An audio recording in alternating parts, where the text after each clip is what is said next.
Krejt kjo po ndodh për shkak të tekeve, lëvizjes vetëvendosje për ta mbajtur shtetin peng për shkak të një njeriu.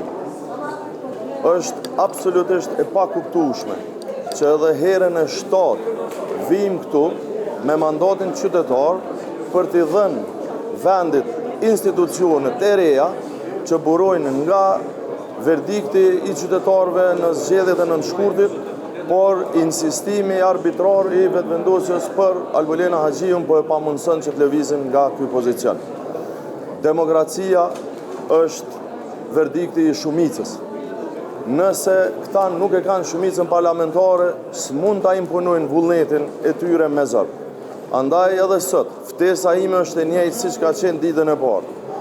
Ndrojeni kandidatën, kërkoni një kandidat që merr besimin e shumicës së parlamentit, sepse përndryshe vërtet është e papranueshme, është edhe e turpshme dhe mbi të gjitha është dëmtuese për vendin tonë.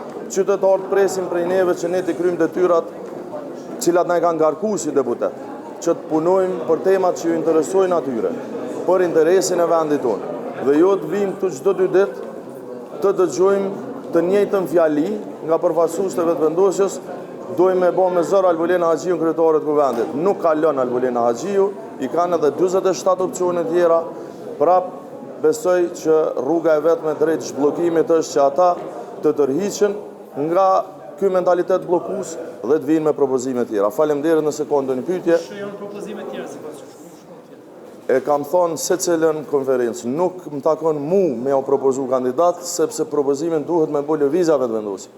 Po nuk mund në 7 herë me provu me të njëjtin njeri, i cili s'ka më shumë se 57 vota, dhe me arë prap një të martën këtu, tashmë një muj ma shumë se sa që kanë kalu certifikim rezultateve, dhe me thonë prap e kemi kandidatën njëjtë.